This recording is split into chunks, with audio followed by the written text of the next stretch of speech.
Comics and powered by the Red 5 Network. For more, visit red5.bio.link.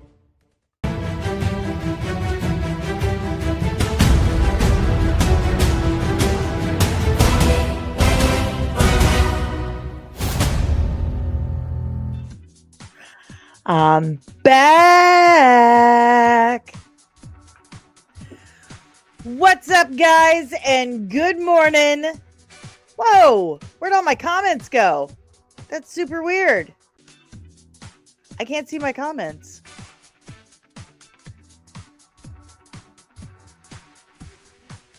Hold on. Okay, there they are. Geez, StreamYard, get it together.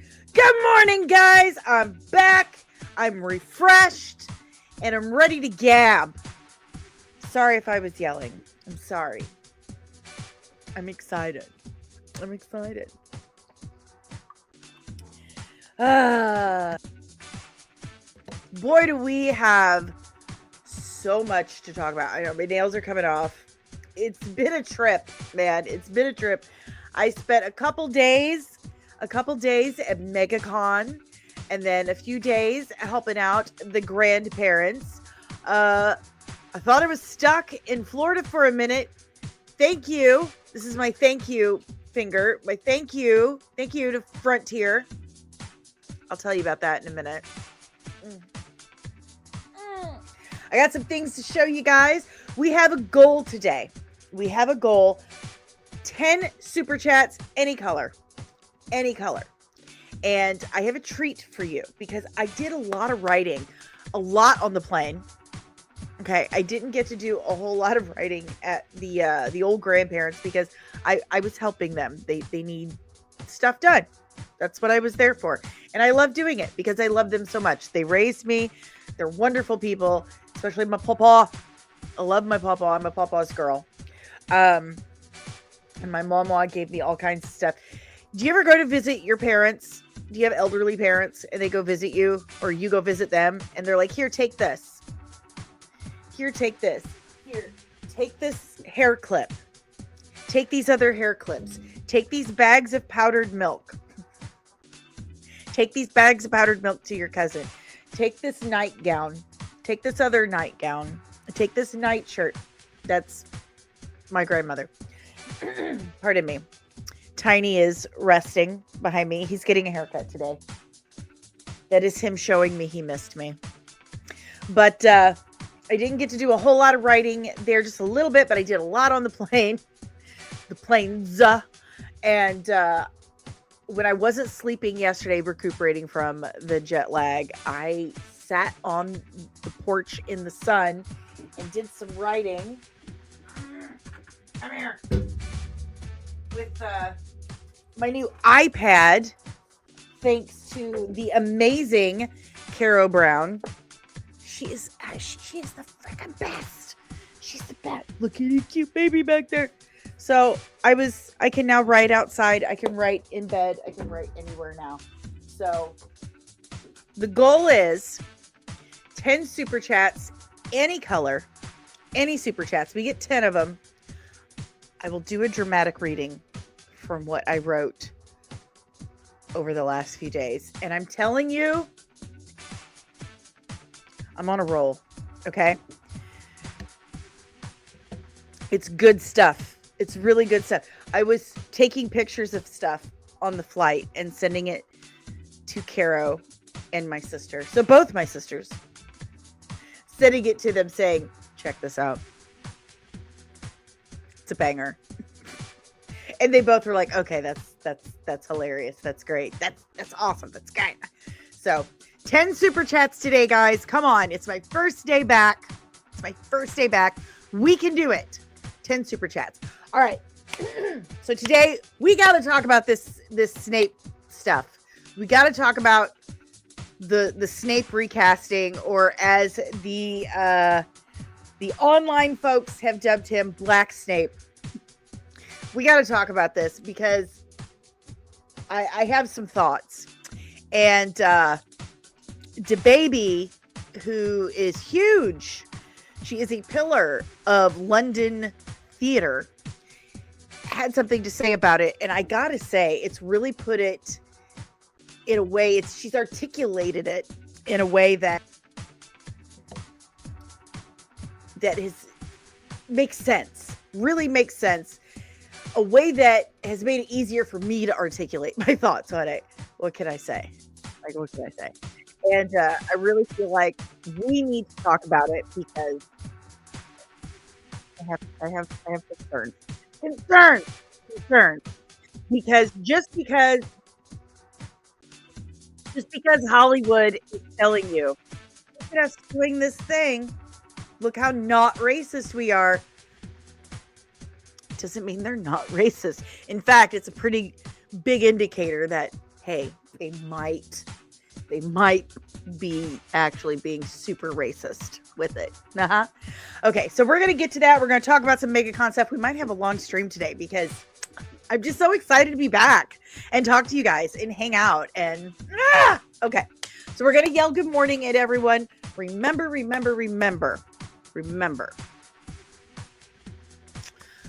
Everyone who does a super chat or is a member of the channel gets their good morning first, because this love here, it's transactional and it's only fair that you get what you pay for.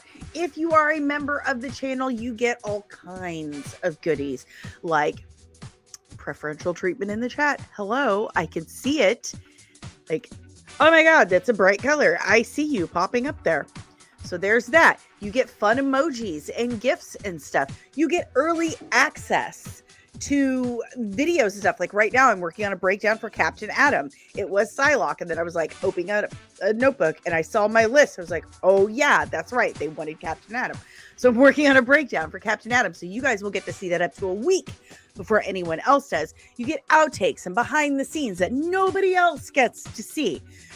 And on Thursdays, when I'm not away or jet lagged, we do watch parties over on the Discord. That's right. There is a channel Discord that I really hope more of you join and talk amongst yourselves on, because I'm trying. Okay. I'm trying. There are a lot of platforms for me to keep up with, and it's hard. But there is a channel Discord for members, and on Thursdays we have watch parties. Right now we're watching Monarch Legacy of Monsters, but I've opened it up. Like, if there's something you want to watch, if there's a streaming service that you don't have that I probably have access to, just let me know. Okay. Members only watch parties on Thursdays. So there's a lot of fun stuff for members. Join the Nerdling Army today and tell me what you want. Seriously, if there's a perk that you want as a member, tell me about it. Tell me. That's one of your perks. If there is a breakdown or something, members get to pick those. Members get to pick breakdowns. So anyway, let's yell good morning. Let's yell good morning. Oh, what? Con crud. I'm so sorry you have con crud. Thank you, Dreaming Tabitha. Good morning. Good morning, and thank you for the $2 super chat. 9 more to go. Thank you for the $1.99 super sticker. And good morning. I have a huge push. Thank you so much. 8 more super chats to go. All right, let's get in with the members. Good morning, Lieutenant Mama Penny. Good morning. Let's get to our other members. We have other members of the chat. We do. Good morning, Ensign Deranged Lunatic. It's good to have me back. Yes. Thank you. I missed you too, buddy. Who else we got? We have any other members? Like I said, we are a laid back army, but it's okay. It's fine. Good morning, Music City Soul. Buenos dias, Fernando. Buenos dias, Fernando. Good morning, Lord Todd. And thank you, sir. Thank you. It's good to be back. It's always. By the way, I got to hug Dreaming Tabitha no less than 3 times. That's right. 3 times. 3 times. I did. And I gave her presents. And they better be hanging up in your studio.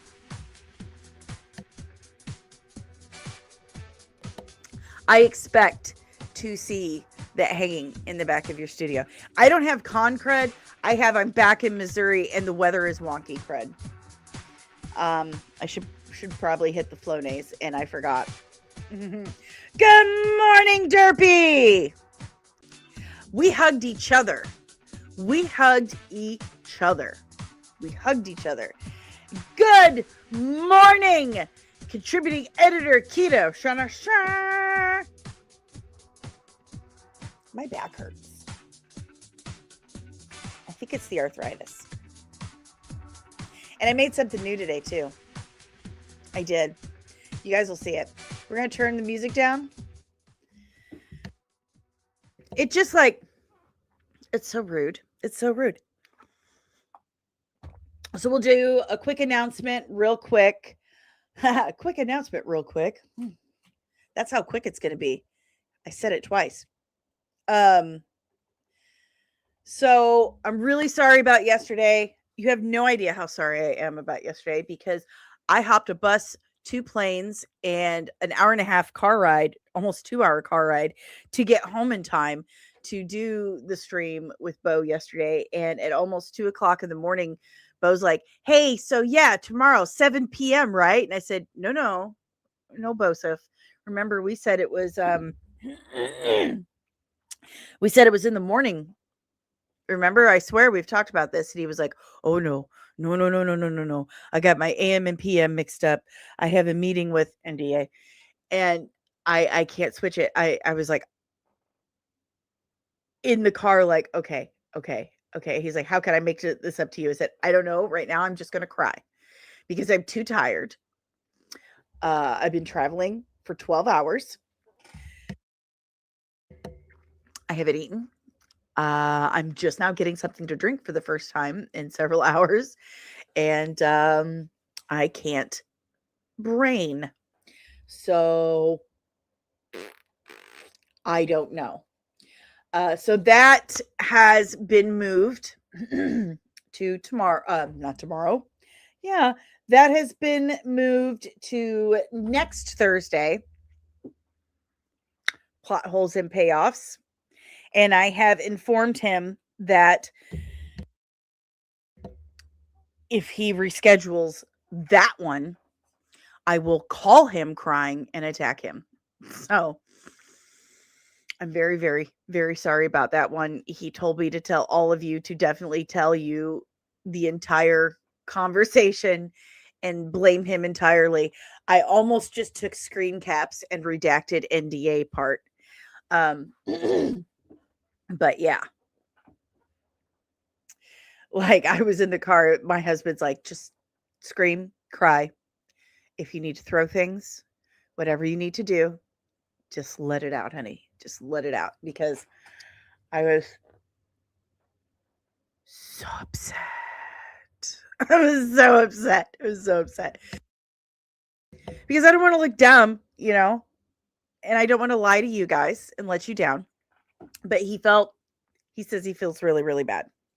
So that's been moved. All right. Now, move that on. Let's talk a little bit about MEGACON. As I said, I got to see my friend Tabitha. That was amazing. Tabitha and I have been friends for about 5 years now. That's a long time. Like 5 years. And I waited and I waited and I waited. And finally I texted her. I'm like, hey, when are you going to be here? And she's like, now. So I was wandering around the con. By the way, I have lost some weight. So my prosthetic isn't as fitting as well as it did when it was first made back in September. So the con was pretty difficult for me to get around. It was huge. It was absolutely huge. And there was so much to see. And every once in a while, Caro and Commander Doc Brown would say, hey, you want to go see this? And I was like, okay. And so I'd, go with them. Well, we had just made a lap around the entire convention floor. which, mind you, is massive. Okay. So as we're coming back to the booth, I see this very lovely woman wearing a purple hat with gorgeous hair. And I knew right away, that's Tabitha. And Carol said, huh? And I just took off. Listen, I can't run. I physically cannot do it. After the second amputation, my body lost the ability to do so. So I basically just weeble wobbled. And Tabitha's perspective was she was at the Geeks and Gamers side, leaned over, and she said she just saw something kind of wobbling out of the corner of her eye. And she said, that has to be Dani. I'm a little offended, but I get it.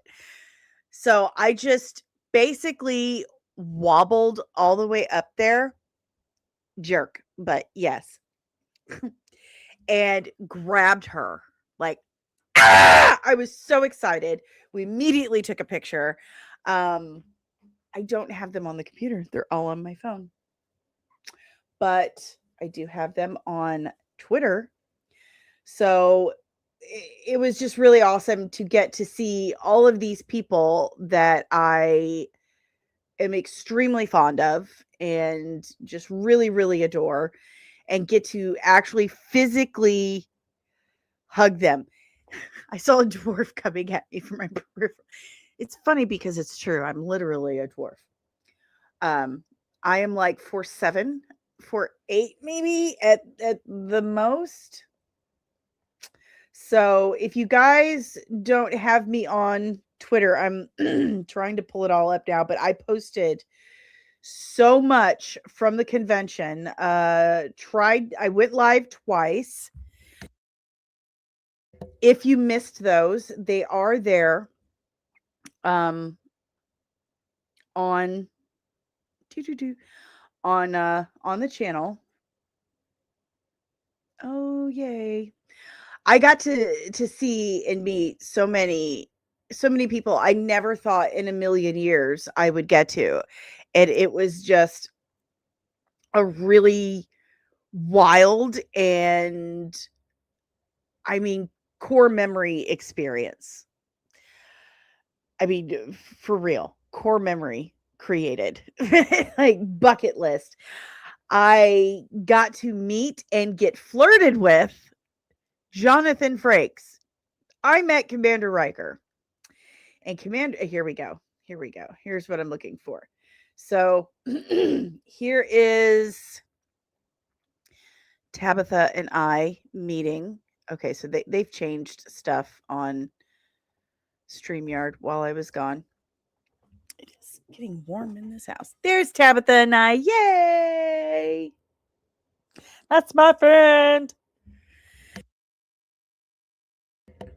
By the way, 8 more super chats and I'll do the dramatic reading from the new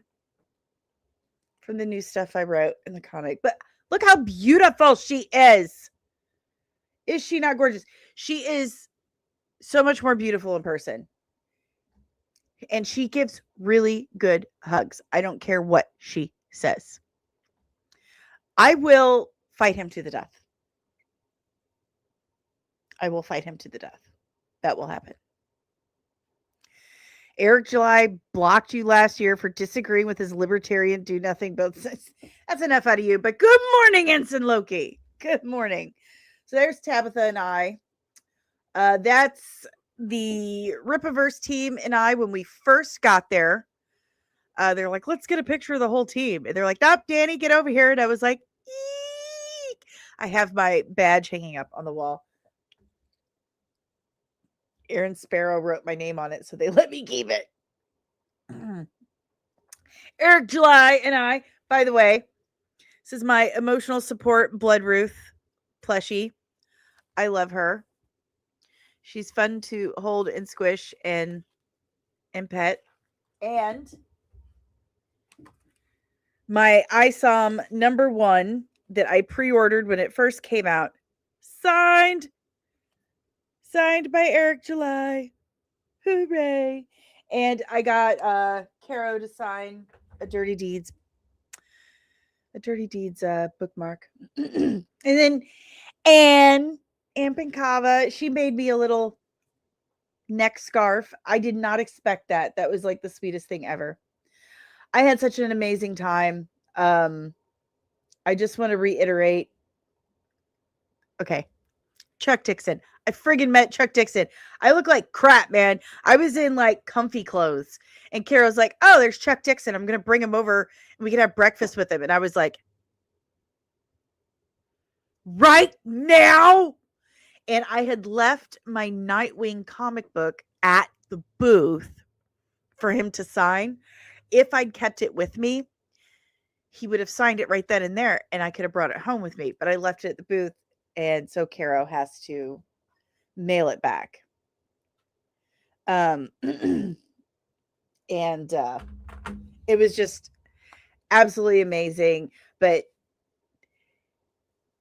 hey, good morning, Carl Peachy. I'm jealous you got to meet William Shatner and Jonathan Frakes. Did you meet any of the Lord of the Rings cast? I didn't meet them, but I saw them. Let me tell you a story about, okay, first of all, I walked up when I met William Shatner. When I met William Shatner, he looks at me and he says, oh, look how lovely you are. Just so beautiful. And I was dumbfounded.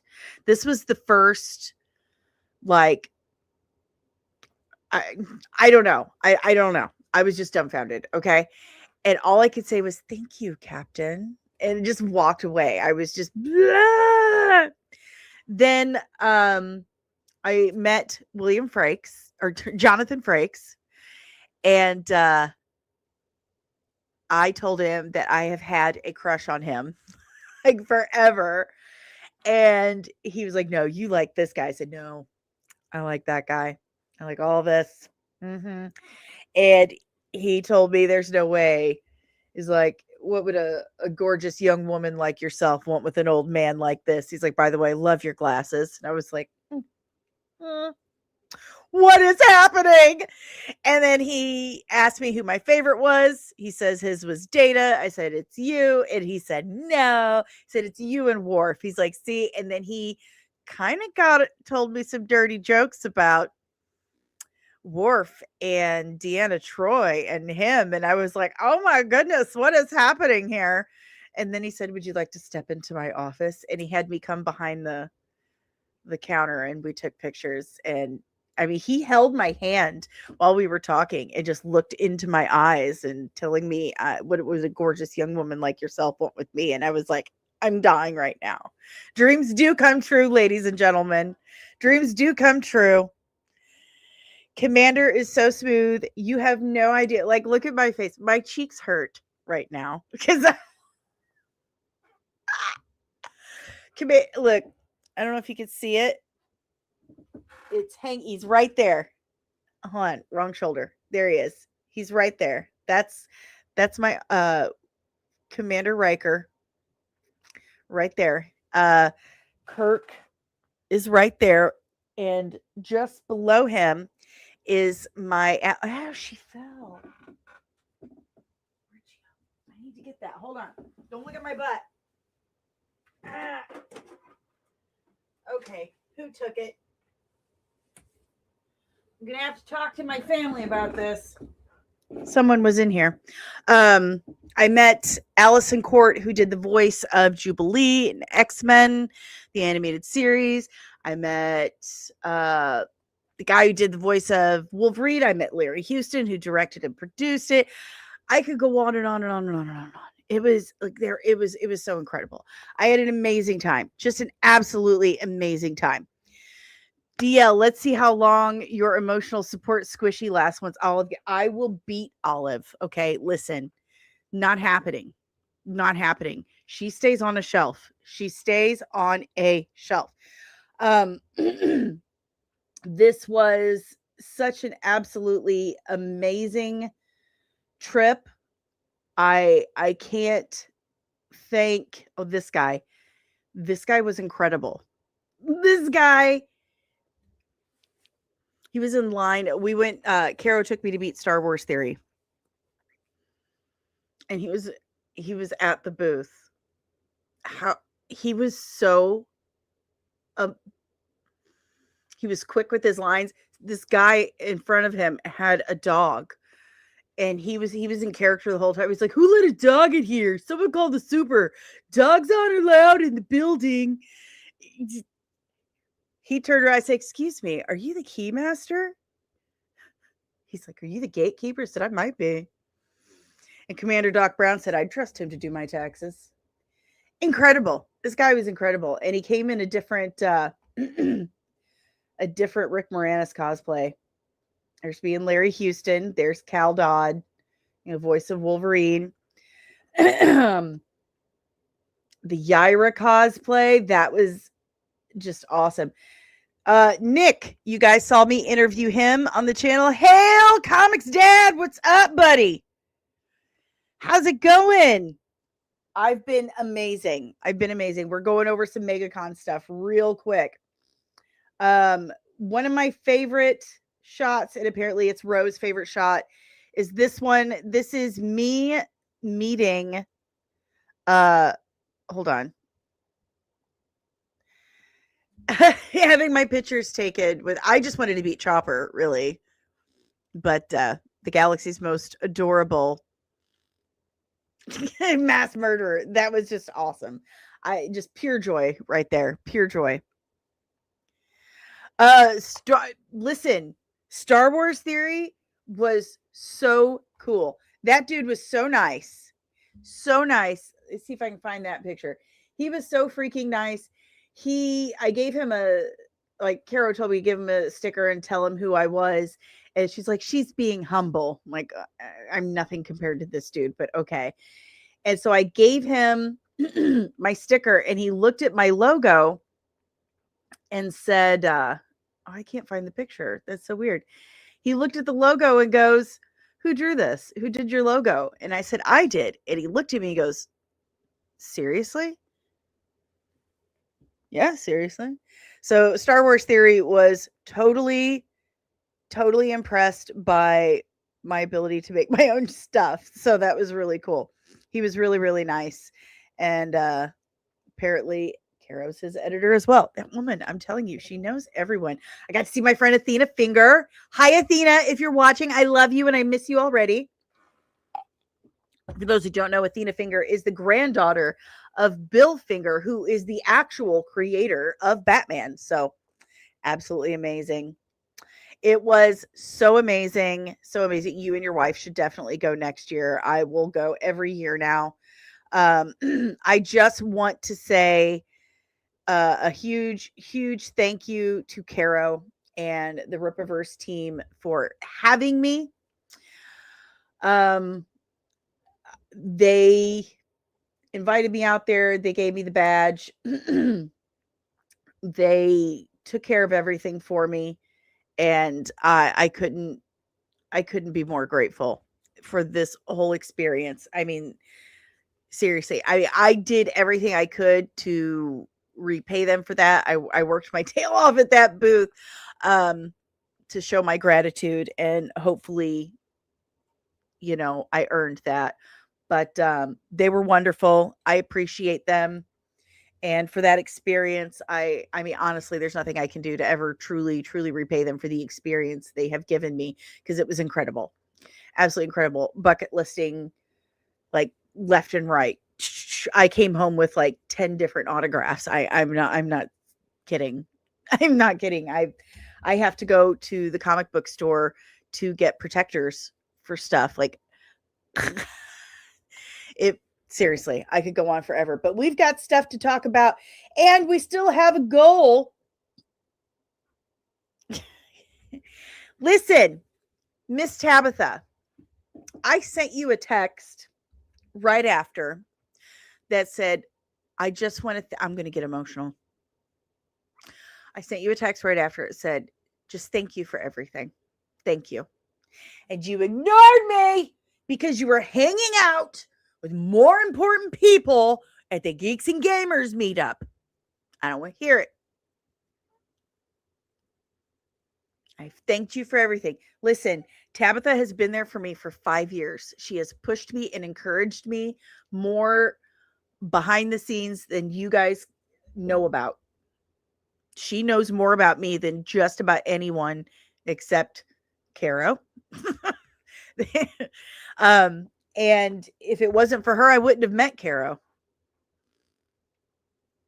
So thank you, Tabitha. You're a very good friend and you're a good person. You're a better person than a lot of people know. And everyone knows you're an absolute angel. But seriously, thank you. All right, guys. We need 8 more super chats. I was resting. I couldn't handle any more people, no matter how lovely. Well, okay, thank you. All right, guys, we need 8 more super chats, and I will do a dramatic reading from the new pages I wrote for my new upcoming comic book, which, by the way, it's been a little bit since we've had some backers, some new backers for my campaign, Veiled Legacy. And let me drop it in the chat. We have, get my microphone over here so you can hear me. We have 2 ways that you can back the campaign. We have the Fund My Comic, and both of these things, both ways, have different tiers that give you options and rewards for each of those options. Okay. So you have the Fund My Comic, which has 4 different tiers starting at $1. And even the $1 tier gives you a reward. You get an actual reward. And then we have the Kickstarter, which I think has 5 tiers. There's 5 tiers. And that one has even more rewards for backing the campaign. So back the Veiled Legacy campaign, get gifts for doing so. And it only takes $1. All righty. We got a $2 super chat from contributing editor Kino, $2. I wish I went to the con. Next year for sure. I wish you would have too, buddy. We got to meet in person. All right, guys. 7 more super chats for dramatic reading from the new comic book. Yes, it was absolutely incredible. I'm going to put something like a better, bigger, longer reel together because I did do actual recording as well. All right, guys, 7 more super chats. 7 more super chats. And we'll do a dramatic reading. Wait. Oh, that's me. Sorry. So 7 more super chats. We'll do a dramatic reading from the comic book. And don't forget, back the comic book. Back it. Only takes $1. $1. $1. You can't buy toilet paper or a cup of coffee for $1, but you can help someone's dream come true. This is an amazing comic book. It's unique. It's action packed. Okay. And I'm actually pretty funny. So anywho, it's time to move on. It is. I'm sorry. I got to press like 1,000 buttons because that's how StreamYard likes it. But it's time to move on to headlines.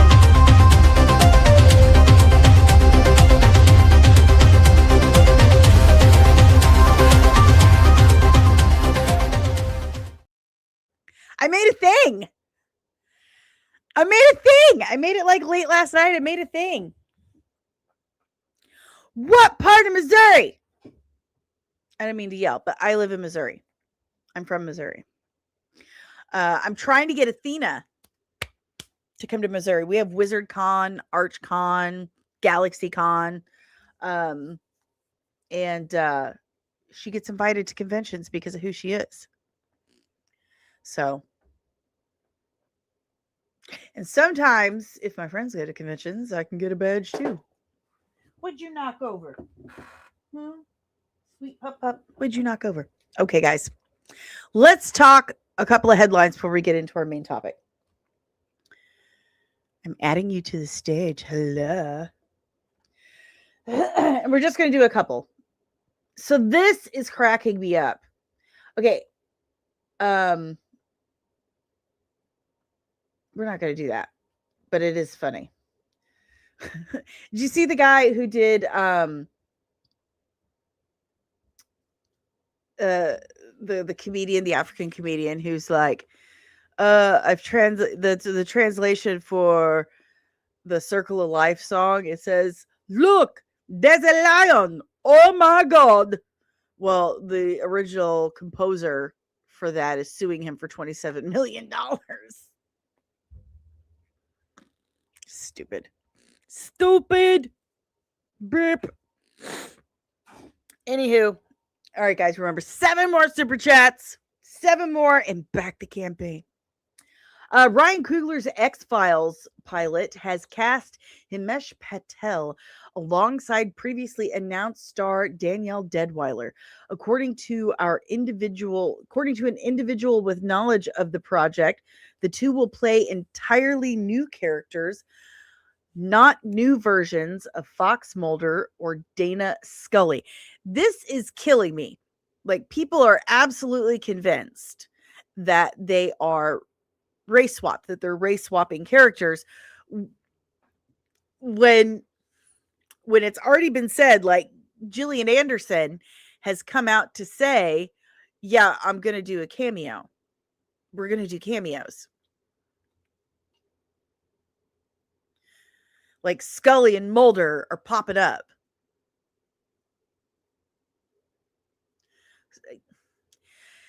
Coogler has said it's not a reboot. It's a continuation of the series. So maybe we're all just so damaged. Maybe we're just so damaged, after everything that's happened over the years, that we're just done. We're just done. Good morning, Jesus's goat. Good morning. But I think he's a good actor. He's funny. I can see him being very nerdy. So I'm very intrigued by this series. We are big X-Files fans in this house. It's like the one nerdy-ish or nerdy adjacent, I'll say, thing that my husband's like, hey, let's watch some X-Files together. And I'm like, yes, dope. Let's do it. But also at the same time, very like, oh God, please don't ruin it. Listen, you cannot call yourself a sci-fi fan or a nerd and have not even watched one episode of X-Files.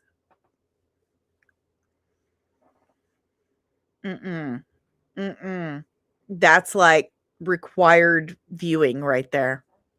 That's required viewing. 7 more super chats, and you get a dramatic reading. 7 more. Okay. Moving on. This, I don't know where this is coming from. Let me check in the comments, because if there's no source,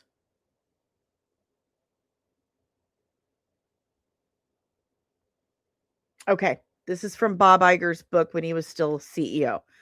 All right, so there's a source. So, former Disney CEO Bob Iger on how he betrayed George Lucas's Star Wars vision.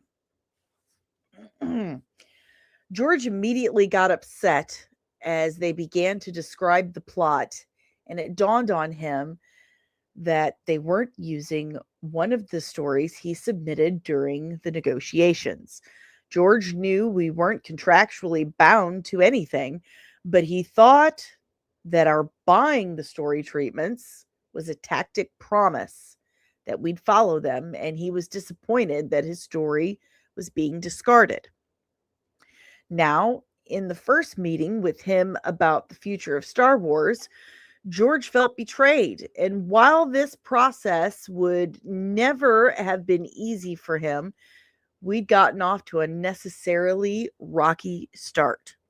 So they knew. They knew from the beginning. Like, that should have been a really big, indicator to them right there that, okay, this is probably not going to go well. Yeah, obviously. It wasn't just Iger. Was not just Iger. Let's get that one straight right away.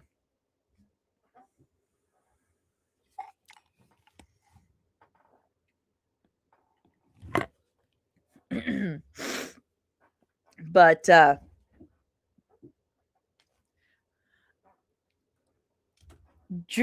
so for all the fans out there who are like, no, George loves it.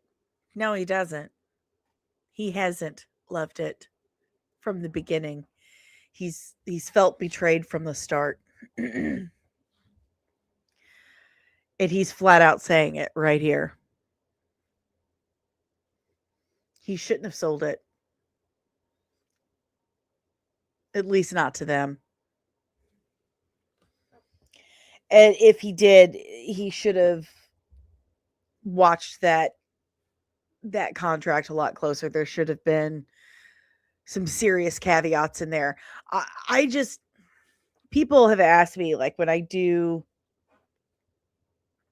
when I've been on podcasts about Veiled Legacy, remember the thing right there, the comic book, 7 more super chats. I'll do a dramatic reading. The last, do you see it ever as like a movie or a series? I'm like, that would be super cool, but I don't know if it would ever be one of those situations where I could sign rights away for it to be made, because I wouldn't want something like this to happen. That would destroy me. Absolutely destroy me. Those are my brain babies. Brain babies. Okay. Oh, here we go. Here we go. Good morning, Maria. Good morning. How are you? I'm back.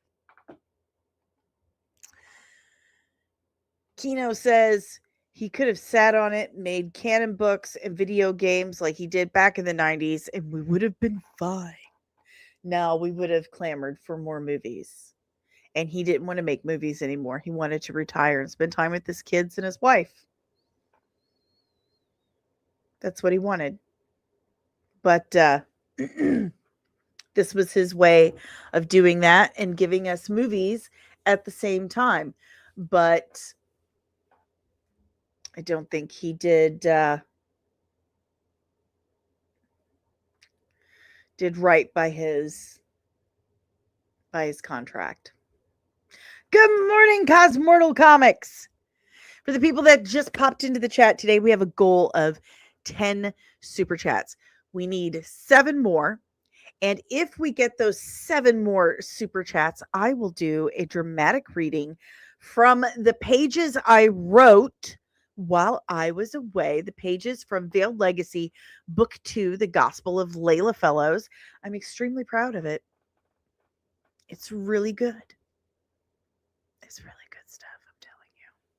It's really good. Yeah. So here's our next headline. Our next headline, then we're probably going to jump into our main topic. Stephen Colbert will co-write the upcoming Lord of the Rings film Shadow of the Past alongside Philippa Boyens and Peter McGee. The film will cover chapters of the Fellowship of the Ring. First of all, why? We've already had the Fellowship of the Ring. We've already had that movie. The next Tolkien movie after Hunt for Gollum, and the fact that we've partnered up with you to develop the script. So, yeah, I'm pretty happy about it. Shall I tell people what the story is? As much as you want. Yep. I will, as much as I can. You know what the books mean to me and what your films mean to me. But the thing I found myself reading over and over again were the 6 chapters early on in the Fellowship that y'all never developed. into the first movie back in the day. It's basically the chapter is Three's Company through Fog on the Barrow Downs. And I thought, oh, wait, maybe that could be its own story that could fit into the larger story. Could we make something that was completely faithful to the books while also being completely faithful to the movies that you guys had already made? And I started talking it over with my son, Peter, who's also a screenwriter. And we worked out what we thought would work, especially as a framing device for that story. And it took me a few years to scrape my courage into a pile to give you a call. But about 2 years ago, I did. You liked it enough to talk to me about it. And ever since then, the two of us have been working with the brilliant Philippa Boyens on how to develop this story. And we recently took it to Richard Brenner at New Line and Pam Abdi and Mike DeLuca at Warner Brothers. And I could not be happier to say that they loved it. And so that's what we're going to be working on. Fantastic. Now, are you sure you've got the time, though? Because, that I did not think I would have the time. As much as I love it, I knew I couldn't do that and do the show at the same time. But it turns out I'm going to be free starting this summer. Isn't that fortunate? Isn't that a you catastrophe right there? So if you'll excuse me, I've got to finish a television show and I've got to write a movie script, but I will see you all in the Shire. Okay. All righty. Bye-bye. See you, Stephen. Thanks, Peter. Bye. Bye-bye.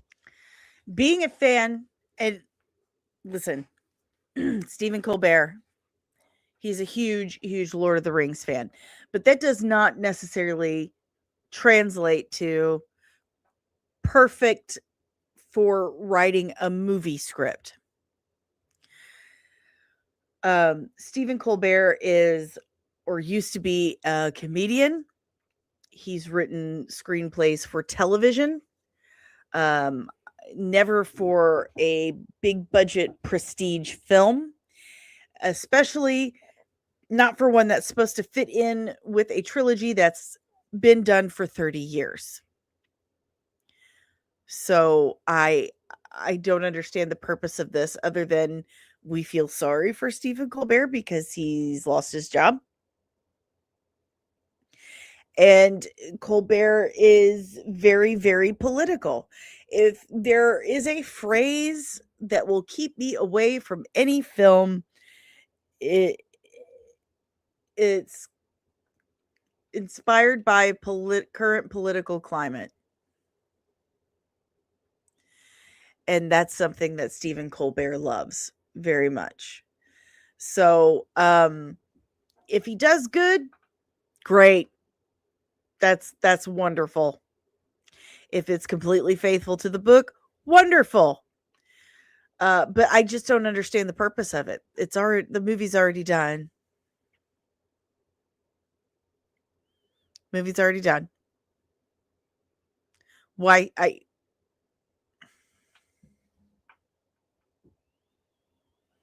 yeah, that's TV show and comic book movies, but this is a totally different ball game. A totally different ball game. And it is his own fault that he's lost his job. His ratings are gone. And all late night television is political agenda driven stuff that people are just not tuning in for anymore. His resume does not lead me to believe that he is qualified for this kind of thing. Yeah, you can be like, I'm a huge fan of Wonder Woman. Should I be writing a Wonder Woman script? I don't think so. I do not have the experience. I'm a huge fan of Buffy the Vampire Slayer. Should I be writing the new Buffy the Vampire Slayer show? I joke about it, but I do not have the experience. I should not be writing it. This is just a huge problem with what is wrong with Hollywood right now. Instead of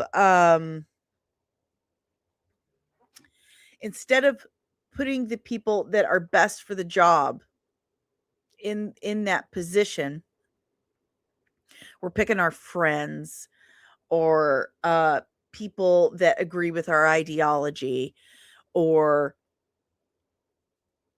so on and so forth. So we're not picking people who have the best resume or You know, it's, and I tell you what, Project Hail Mary was perfection. It was a perfect movie, absolute perfect movie. It represents everything that has been missing in film in at least the last decade. Ryan Gosling is everything that movie stars have not been in the last 15, 20 years. That guy is on to something. When he said, it is not your job to keep the movie theaters open. It is our job to give you something good enough to go see at the movie theater. You're absolutely correct. But hiring Stephen Colbert, someone who's been a late night host for what, 20 years now, who just got fired because his ratings were so abysmal because he's a big fan of Lord of the Rings. He's a failed late night host. And you're giving him a Lord of the Rings movie. How does that sound like a good idea?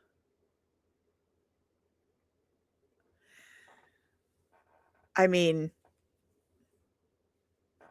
no. No. Like, that's like having me coach a track team. Like, I like the idea of, well, better yet, that's like me coaching figure skaters. Like, I like figure skating. I'm a big fan of it. But I can't figure skate. I have no experience in it. I only have one leg. Bad decision. All right, let's check in the chat. Remember, we need 7 more super chats, y'all. 7 more, and I'll do a dramatic reading from the new pages that I wrote while I was away from my new comic book, Veiled Legacy. I saved one of the postcards. For myself. I don't know if you can see it. I saved one. That's what I was handing out. Jesus is GOAT. I can't wait for your book to drop. Dude, look in the chat. Here, I'm going to drop it again. There's the Kickstarter. If you go to either of these and you back the campaign, it only takes $1. You get rewards in return. You can get your name in the back of the book. You get digital copies. Loki Peter McGee is Colbert's son. Yeah, that's right. DL, Ensign DL. It's going to suck big time. Sorry. The dogs are barking. Probably at a mailman. Carl Peachy. Are you Lieutenant? Lieutenant Carl Peachy. It's a stupid idea that makes no sense. Colbert just killed the box office hunt for Golem, in my opinion. I don't think it was... I mean, it might do well. It might do really well. It might. Maria says, I'm very excited to have Stephen Colbert writing the new Lord of the Rings movie. Well, he's got to have someone. That's important. Kino, I'm a fan of multiple franchises, but that doesn't qualify me to write for the IP. What gives Colbert the right? There you go. Where's his actual experience of writing for something that big? Oh, we got a super chat. ADL 99-cent super sticker. Thank you so much, Ensign DL, for the 99-cent super sticker. 6 more. We need 6 more super chats, and I'll do a dramatic reading from my pages that I wrote for book 2, The Gospel of Layla Fellows. Thank you so much. Ensign DL, I do not feel sorry for Stephen Colbert. He made his millions. Cosmortal Comics, they are doing their best to ruin Lord of the Rings between that god-awful show and now this. I I should have snagged it. Maybe I did. Someone tried to say that Lord of the Rings is extremely pagan coded. And I was like, what? What did you say? You've got to be kidding me. That's what? Maria, writers for Ren and Sippy. Okay, yeah, I had that one up already. Let's see. It's a late great Professor Tolkien hasn't stopped spitting in his grave. Neither is his son qualified. Yeah, these people are not qualified. Come on, Danny, don't have politics get in the way of stuff. Didn't say. My concern are his qualifications and him putting politics in the way of stuff. Those are my concerns. Those are my concerns. You know, the first draft of VL had Buffy vibes, which is why I'm excited for the book. Thank you very much. Ensign Loki, very few people are qualified at all to write anymore in Hollywood. Yeah, that's a fact. I had a dream that I revisited. I had a dream last night that I was in a Buffy sequel. It's weird. It was weird, but it was really good. Maybe I should write it.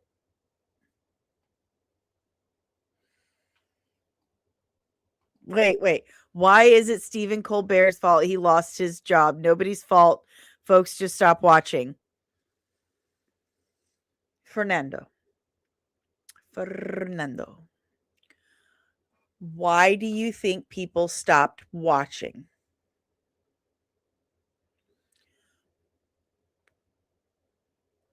Because it's not funny anymore. It's not interesting anymore. That's why they stopped watching. It is his job to keep people watching. That is his job. That is his job. I'll give Colbert a chance. I mean, go for it. I will give everyone a chance. I will always reserve final judgment for when I see final product. But I have questions. What are his qualifications? Why is this movie happening? We already had Fellowship of the Ring. We already had it. What are his qualifications?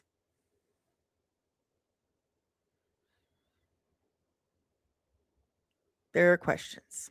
So many.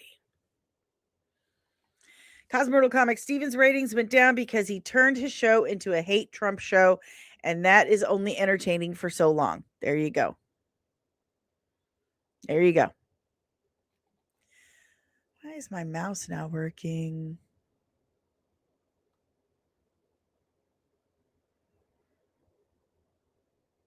Let's see. Where are we at? Let's see. He's not a failed talk show. He's been on TV for a long time. You're forgetting. But the talk show is being canceled. That's what I'm talking about. It's being canceled because his ratings dropped. And that's not nice. You people are just being haters. A lot of people have went from doing one thing to something different and were very successful. You don't like him because you disagree with his politics, like James. That's not true. That's not true. And when have I said I disagree with James's politics? I disagree with how James has been not working.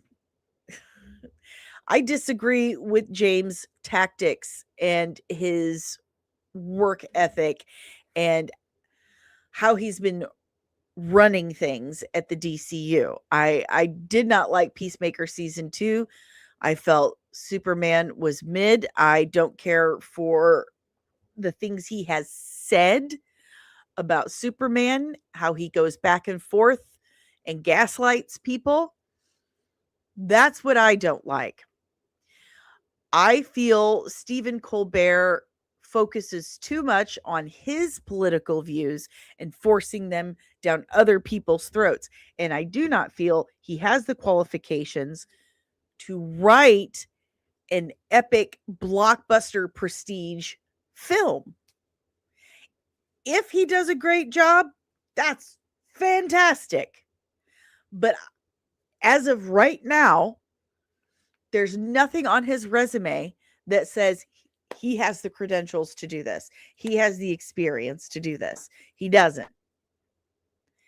And his show has taken a nosedive in ratings, a serious nosedive in ratings for the last couple of years. And his show got canceled because of it. That's what I am saying. At no point anywhere have you ever heard me say, I don't like this person because of their political views. In fact, Maria, you have heard me say multiple times, everyone is allowed to think and vote however they want. That is why we have anonymous voting in this country. The First Amendment in this country is free speech. Everyone is allowed to say and think whatever they want. And with that happening, chances are I'm going to hear something I don't agree with or dislike, or I'm going to say something that someone else doesn't agree with or doesn't like. That is free speech. That's the ability to say and worship and live my life with freedom. The problem is with people like Stephen Colbert, who has made his entire show about finger wagging. He doesn't think that way. He thinks free speech is you're free to say things that I think are right. And that's not what free speech is. That is not free speech. So I don't care about Stephen Colbert one way or the other. But his show got boring. Nobody watches late night anymore because it got boring. And he lost his job. And now they're giving him a Lord of the Rings movie that's already been made. So my question is, why is the movie getting made? And why Stephen Colbert? Those are my questions. I used to love James Gunn. I loved him as a filmmaker. I love a lot of his films. Huge James Gunn fan. I was huge. You can ask anybody. I'm very disappointed in how the DCU has turned out. Very disappointed. It has nothing to do with James Gunn's political views. Little disappointed that you think that of me. All right. Cosmortal Comics. Steven has made it clear he hates like half of the country and they have writing Lord of the Rings. It's definitely intentional. Dreaming Tabitha, there's a big difference in saying Steven Spielberg is making Lord of the Rings versus Colbert. I agree with you. I agree with you. Again, what has Stephen Colbert done that says, hey, this guy's perfect for this job? The Dana Carvey show? That's another show that got canceled. That one got canceled after one season.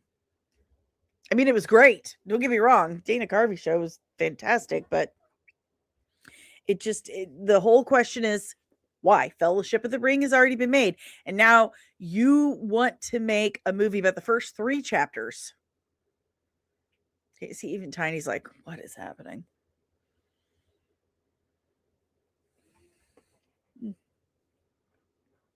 What is happening? All right, guys. I think that's enough of...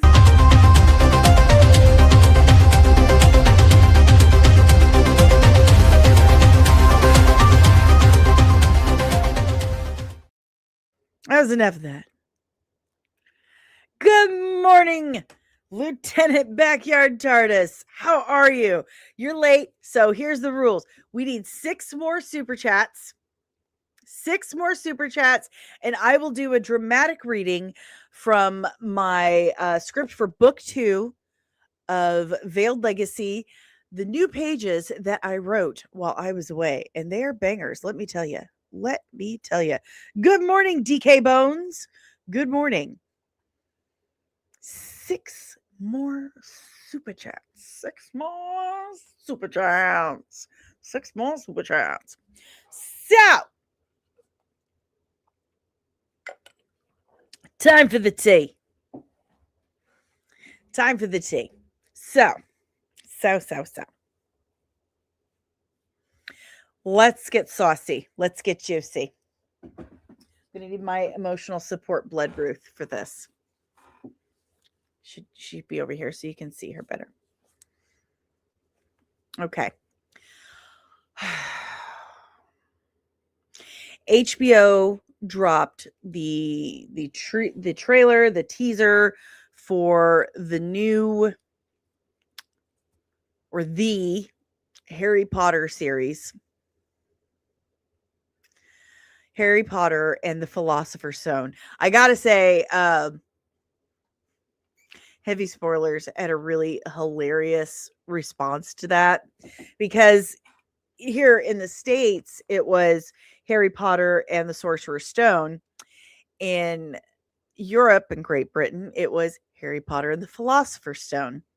So heavy spoilers response to the series being named Philosopher's Stone was, we just declared war on the United States. So I thought that was pretty funny, but I am easily amused. Anyway, man,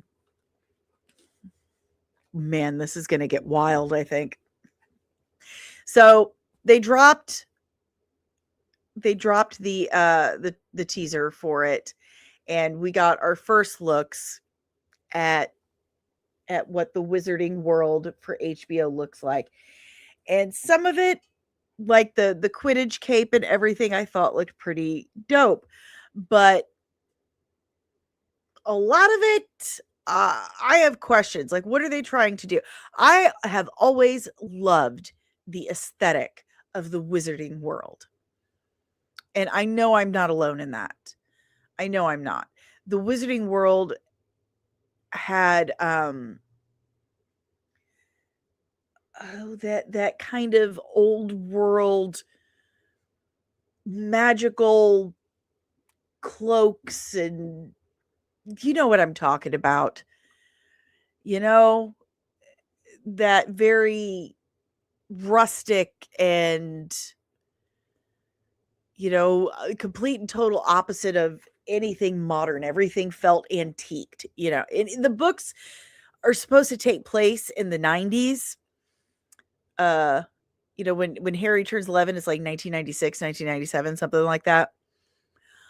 But it's still the wizarding world, like Hogwarts itself, is very antique looking. Oh, we got some supers. We got some supers. Let's see, what do we got here? Hey, Backyard TARDIS. Thank you so much, Lieutenant Backyard TARDIS. Thank you for the $5 super chat. Appreciate you. And Omari, good morning, Omari. Thank you for the gifted comics and membership so much. Thank you so much.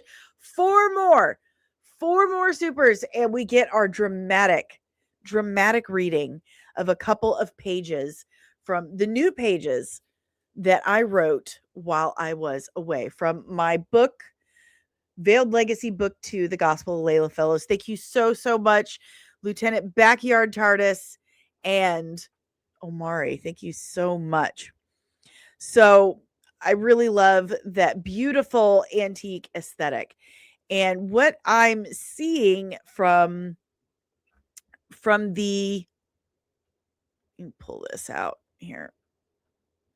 What I'm seeing from this teaser was that they definitely modernized that a lot more. If you caught it.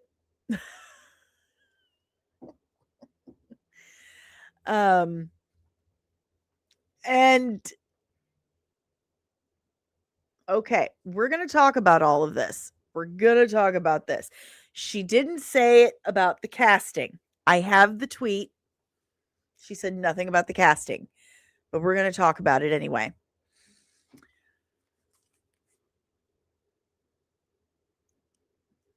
It's not just Paapa Essiedu's casting as Snape. And it's the costume design in general. All the other casting is like dead on, but there's something off about the costume design. It doesn't look right. It doesn't look right. There are zippers, and even reading the books, I never read anything about a zipper. So it's taken away from that kind of mystical, antique, otherworldly aesthetic. And Loki's right. The desaturation. It's not as colorful. You know, the wizarding world was bright and cheerful and beautiful. It's this very ethereal, mystical experience. Bricks and screws. Bricks and screws. They're doing it to like they did to Star Wars. So the internet has exploded. It's absolutely exploded. Because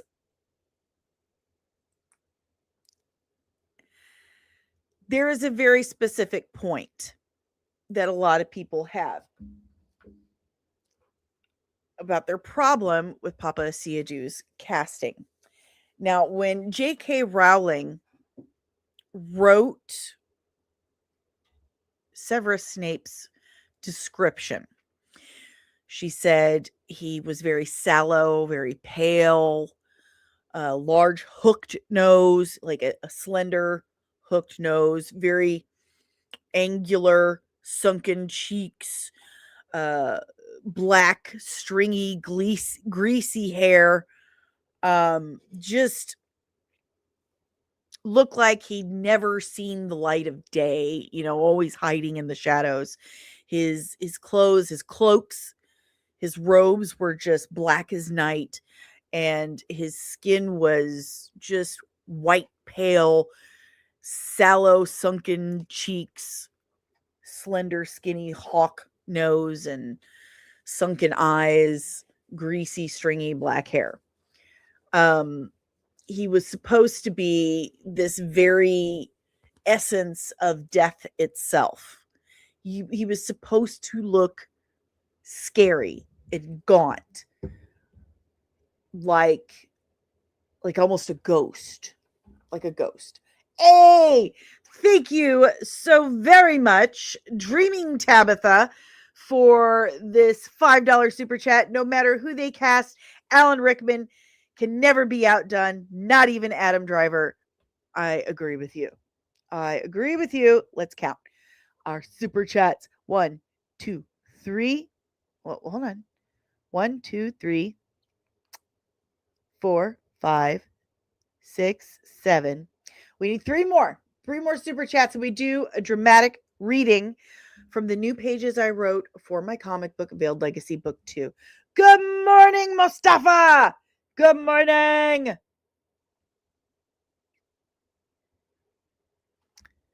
Carl says, I would be okay if they didn't say it was supposed to be a faithful adaptation. See, and there's that as well. There's that as well. So that was J.K. Rowling's description. Let's look at our first looks at Paapa Essiedu as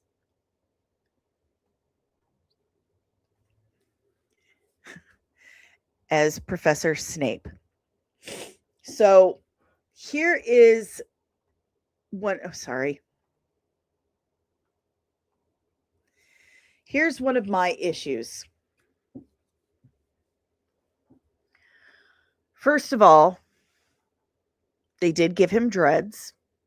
I mean, if you're going to give an African American man long hair, chances are it's going to have to be, most likely be dreads. But they gave him black leather robes and a zip up. This just looks lazy. It looks lazy. This doesn't look good at all. At all. Let me try to.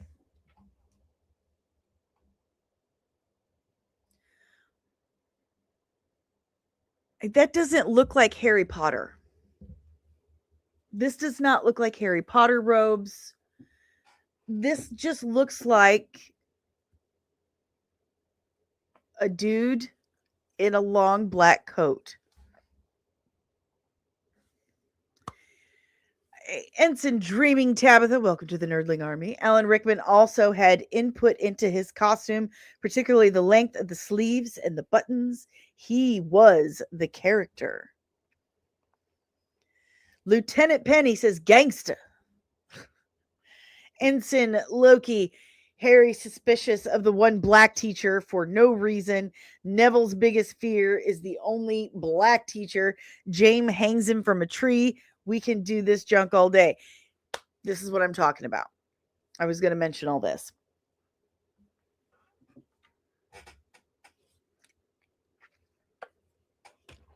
I do not care for this costume. It does not look Harry Potter to me.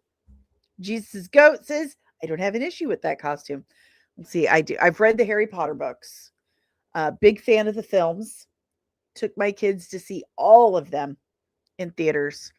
Except the first one. The first one came out when my eldest was an itty bitty baby. James Hurley. Good morning, James Hurley. Welcome. Says Snape's costume looks like he's in a John Woo movie. Yeah. It's desaturated. It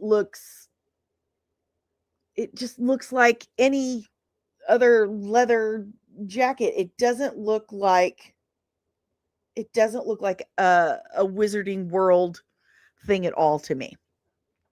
At all. It feels lazy. And as Loki pointed out, Neville is terrified of Snape. Harry is suspicious of Snape. Harry's father, James Potter, hangs Snape from a tree. This makes them all look super racist.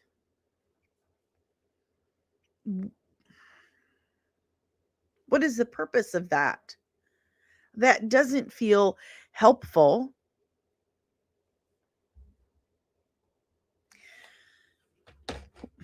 Lieutenant Dreaming Tabitha.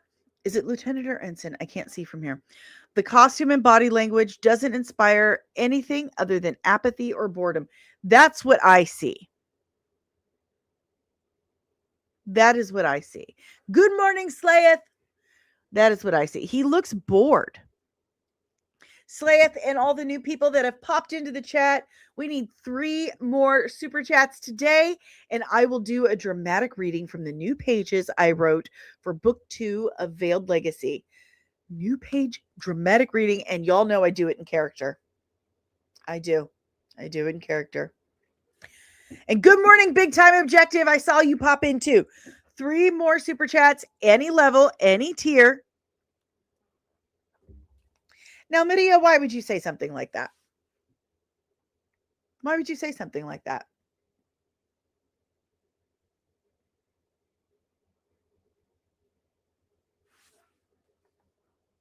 Explain that for me. Why would you say that? I am not getting Snape. This guy looks bored in this picture. He looks bored. He doesn't look like Snape. And his robes do not look like the Wizarding World robes to me. It just looks like a baggy, oversized leather coat with a zip up. That's what it looks like to me. It does look like a blade coat. Now, let's bring up what DeBaby said. Good morning, MMA Crease. Good morning. And I'm just going to say one more time to the new people that have popped in the chat. We're doing 10 super chats today, and I will do a dramatic reading in character, full character, from the new pages that I wrote for my new comic book. My new comic book that I wrote while I was away. We only need 3 more super chats. 3 more super chats. Yes. There's no such thing as purple people. Congrats on your channel. Oh, yes. Congrats. Okay. So I want to tell you, I want to bring this up because she really hit the nail on the head. This is absolutely phenomenal. So this woman right here, you may recognize her, you may not. Okay. She is theater royalty. Theater royalty. Controversy. DeBaby Adams, the founding titan of British theater, does not spare her English and blasts the casting of Paapa Essiedu as Severus Snape. And she explains herself quite articulately. And I applaud her for doing so. She has explained it in a way I would have never been able to. But once she said it, I was like, I can't whistle very well right now, but yeah, that's it. So she says, Essiedu's casting is a fascinating exercise in visual anachronism. Snape isn't just a character, he's a color palette. This is extremely important for filmmaking. This is extremely important for filmmaking. His essence lies in the deathly pallor, the sickly contrast with absolute black, an almost gothic aesthetic of deprivation and shadow, trying to emulate that bat-like aura in a black man isn't inclusion, it's intellectual laziness on HBO's part. They sacrifice the precision of the visual canon for a performative virtue that in the end nullifies the character's very mystique. Snape needed a face that looked like it had never seen the sun. Giving him Papa's glow and melanin is like trying to paint a Caravaggio canvas using neon lights. It's technically incoherent. Genius. Absolutely genius.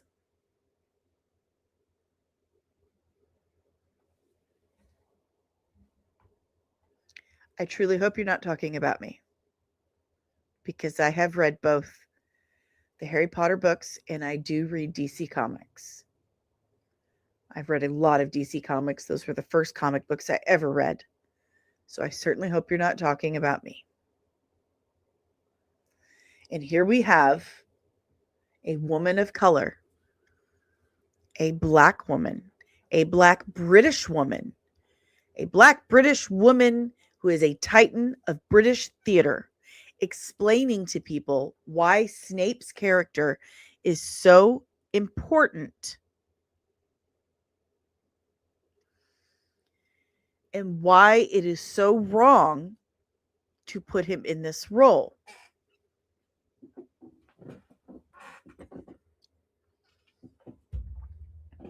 Let me explain to you, Maria, where the racism is. It's because he was hired because he was black to say, we have this box we have to check. How would that make you feel? You know, there have been times where I was put on a team or accepted for something simply because I was disabled, because they thought someone would sue or throw a fit or what have you if they didn't. They were afraid of what would happen if they did not do something for me. So they pitied me. So that's ableism. That's putting me in a position that I am unqualified for.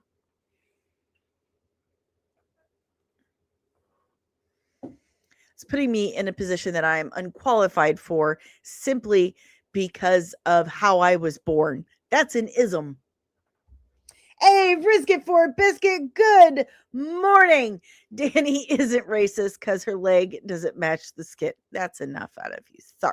Good morning. Thank you for the $2 super chat. 2 more super chats, and you get a dramatic reading in character from my new pages from my new comic book, Veiled Legacy Book 2. Let's go. 2 more super chats, y'all. 2 more. Just 2 more. We can do it.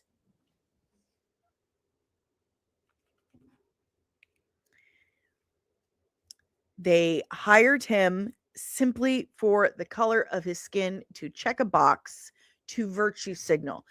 This lovely titan of her industry right here says it right here. They sacrifice the precision of the visual canon for a performative virtue. They're waving their arms saying, look how virtuous we are. Look how not racist we are. Here's the thing. If you're not racist, you don't have to go around doing a song and dance saying, I'm not racist. I'm not racist. I'm not racist. Hey, una más. 1 more. Thank you so much, Brisket for a Biscuit, for another $5 super chat. 1 more super chat, and I do a dramatic reading from the new pages I wrote for my new comic book, Veiled Legacy Book 2, The Gospel of Layla Fellows. Thank you so much. Thank you. Not just that. They have clearly not put much effort into this. Oh, I can see up your anus. 99-cent super chat. Thank you. Or super sticker. Same difference. Thank you so much. And now I should make a thing for the dramatic reading, but thank you so much. We will do a dramatic reading. Very exciting. Oh, buddy. We're gonna, dude, you missed. I don't know who this is, and I need to find out because they have crazy names all the time. I'll find the other one because I can't find it. There it is. There's the other one. Yep. Oh, says I'm not qualified enough to disagree with you because I don't know the source material. Never cared much about the franchise. There you go.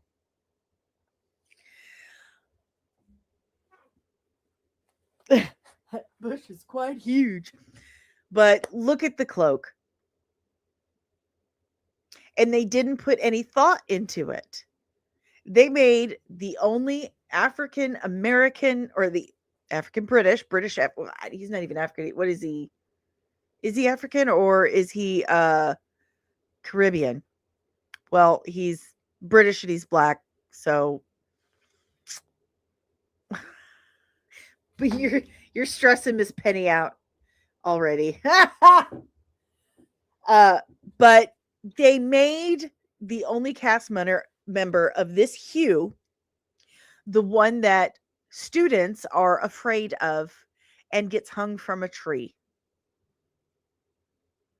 So either they completely overlooked that or they did it on purpose to make all the white kids look like racists. If we are to ever move forward and do better as a species, why are we going to keep beating this to death? Why would we not do what Star Trek did in the 80s and 90s? Show a humanity that had moved past these things. The wizarding world was inclusive, was diverse. Star Trek had solved all these problems, and then they visited other planets and taught them how to solve those problems. They didn't show our Earth still having the same problems over and over and over again. Like, I guess we're just always going to be horrible, hateful people. I guess so. Since we're just gonna just keep doing it over and over again. Fernando, you're racist if you don't hire black people. You're racist if you hire black people. Which is it? Oh, Fernando. It no.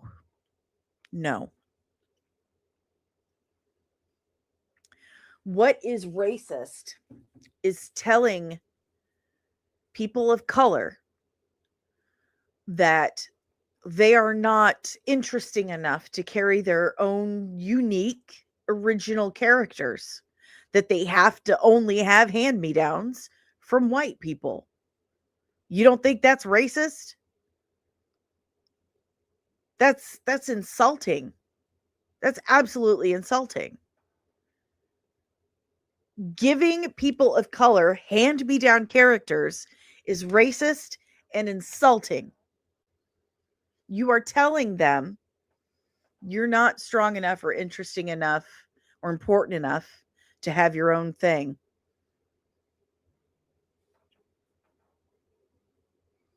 That's racist. And Hollywood keeps pushing this onto us. And if we point it out, they attack us and tell us we're the racists. That's how I know I'm right. Is because you will see bots repeating the same thing over and over and over again. They will say the same thing.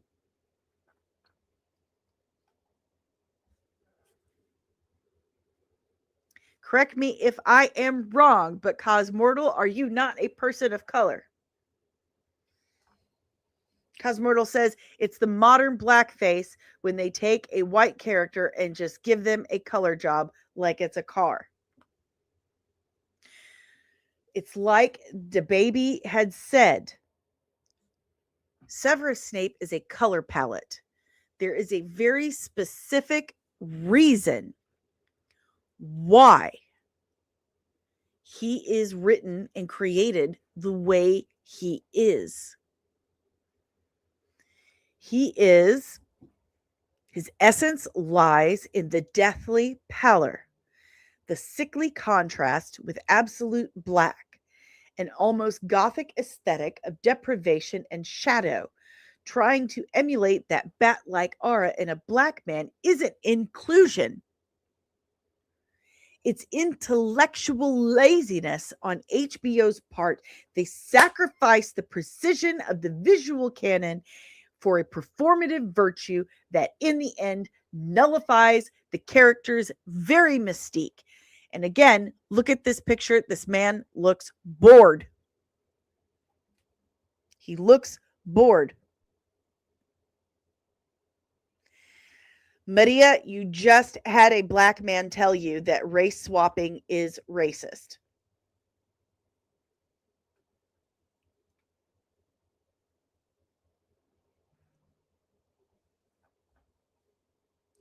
He just told you.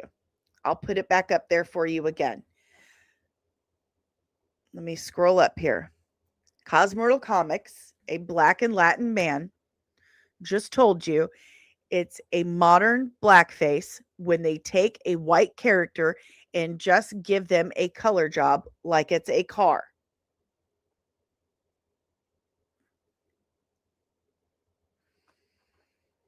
That's not right. It's not okay. You are telling the white characters that they're not important at all. They don't care. They're not important. They don't matter.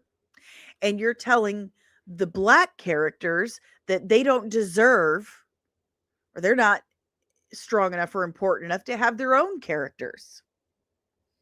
Cosmortal Comics. In comics, I've been fighting for original black characters for years. I agree with you. Do you have any idea how many amazing stories there are, mythos, all over the planet? Why are we not drawing from those to create original black characters? Because not only can we do that, but we can teach the Western world, we can teach white people about African Aboriginal cultures that we otherwise would never know about. Have you read any of the Anansi tales? They're fucking hilarious. There's a story about Anansi the spider god had to go to the blacksmith to get his penis fixed. Listen, racist people do suck. I've met a lot of them. And right now, a lot of them are in Hollywood and they're trying to get away with it. They're trying to get away with it. Seriously, highly recommend Anansi. Look up Anansi stories. I really want to put some Anansi stuff in my comics somehow because he's freaking hilarious. He's absolutely hilarious. Neil Gaiman put Anansi in American Gods. He's fantastic. He's a trickster. He beats his children.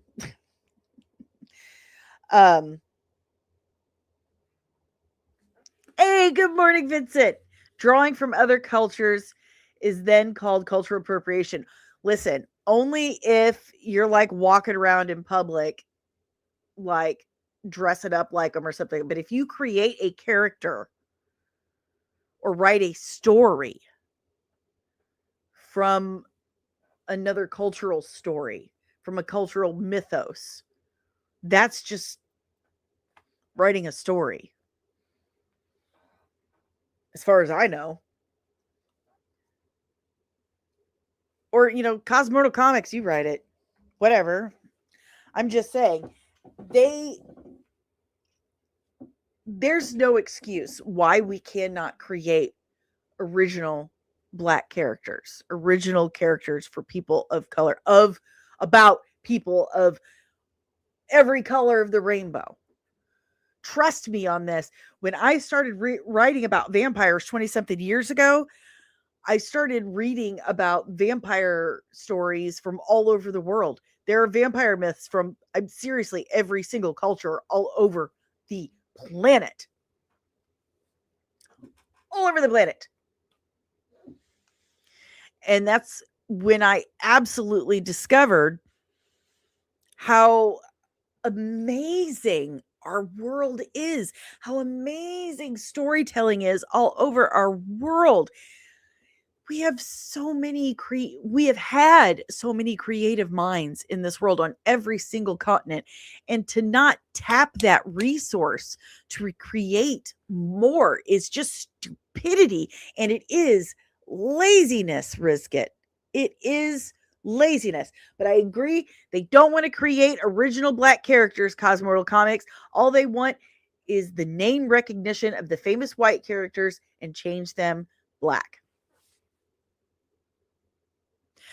I think it's similar to what I've been saying about the woman problem lately. The woman problem. The woman problem.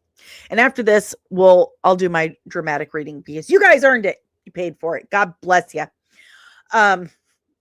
So the woman problem. For years it's been support women, uplift women, yay women, which at first I was like, hell yeah, let's go. Woohoo! I'm a woman. I think that's great. I'm a woman creator and I do woman things and that's awesome. Yay, women. But then you start to notice the women that they put in charge of things like Kathleen Kennedy.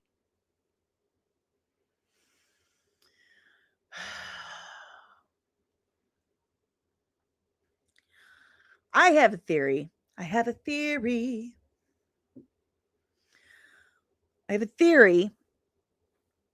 that because they were actually sexist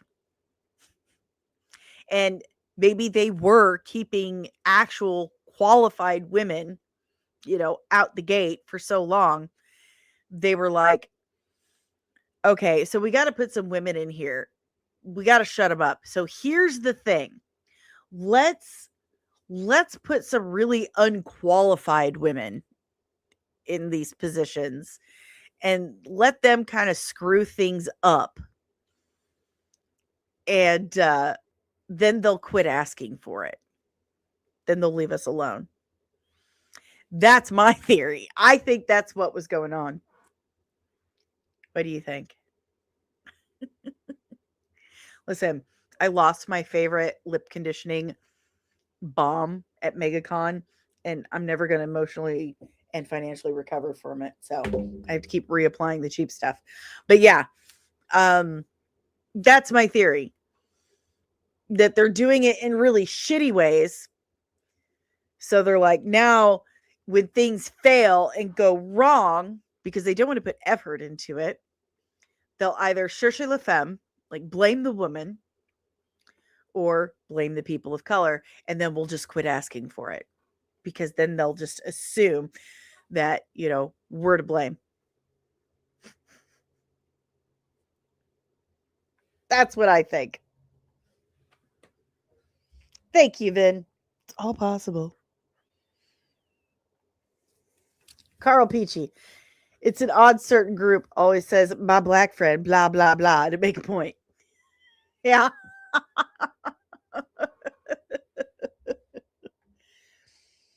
Risk it for a biscuit. Don't get me wrong, though. Feminine traits are important to society, but should not be dominant. You should watch my video, The Secret Powers, or the Real Superpowers of Women. It's Tabitha's favorite. One of her favorites on YouTube, she's told me.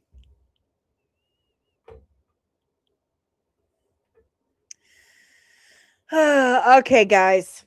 So now that we've sussed that out, are you ready for a dramatic reading? Are you ready for a dramatic reading? Okay. Let me type this in. Oh, I forgot.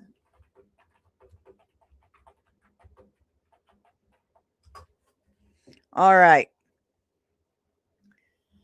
Let me pull up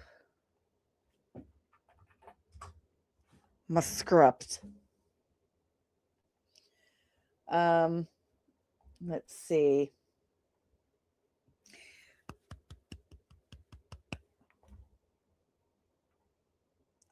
I'm going to pull up the last few pages. Risk it. I'm ready. Shameless plug. A big reminder. Big reminder. My nose is really itchy. I'm back in Missouri, and as soon as I came back, the skies turned gray. Like the pollen and mildew went up.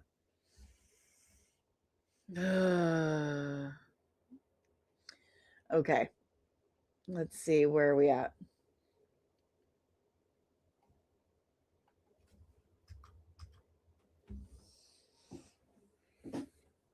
Do do do.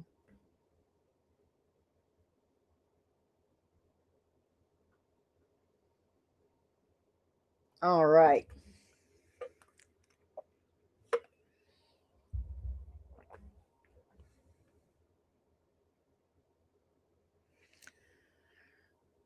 Pollen count is out of control. Yeah, it's bad. And I keep looking around for my Flonase, and it's not nearby. I miss Texas so much. I'm gonna have to go visit Caro soon.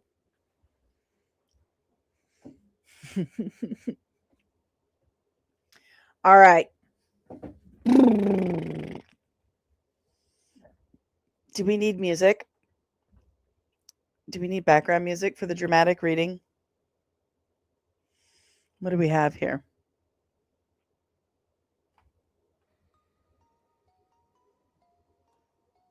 Let's see. Does this work?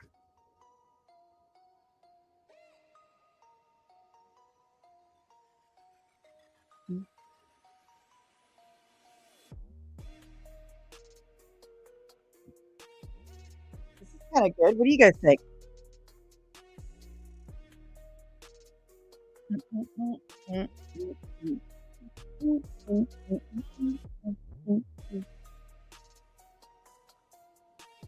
See what else we got.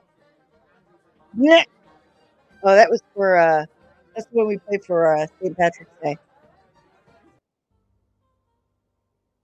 Here we go. This is a good one. Okay.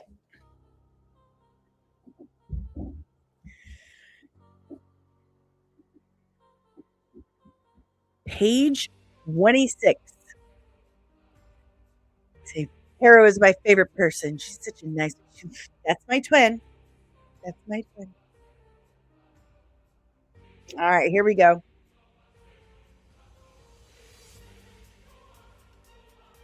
Page 26. Blood pressure special effect transitions to Lucy. Lucy's a vampire. Lucy reaches for Layla. Her clawed, gnarled hand large in the foreground, her skin beginning to tear away, her eyes glowing, her face and head mutating, and her fangs growing. Lucy. Panel 2. Layla's right hand holds the talisman against Shay's palm. She's in a morgue, by the way. Is this Mexican music? No, that's not Mexican music. You be quiet. So, real quick, I should set this up a little better. So, Layla's in a morgue, and I'm going to use my rosary. She's got this talisman, and she's testing these bodies to see if they're vampires, to see if they've been turned to vampires. So, Layla's right hand holds the talisman against Shay's palm. She instantly snatches the talisman back into her own fist.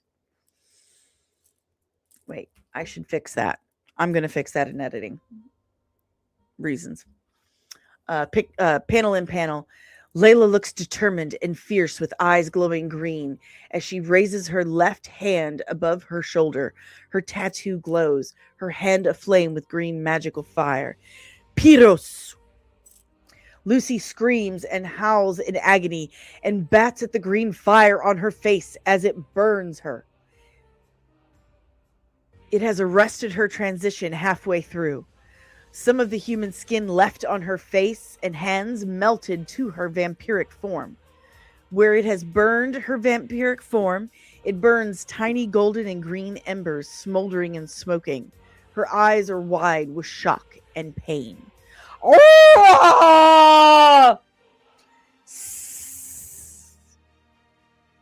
Panel 4. Perspective switch from Shay's morgue table. Shay's right hand hangs down from the table in the foreground, stage right. The tiniest of burn is visible on Shay's palm. A thin veil of smoke trails into the air and disappears.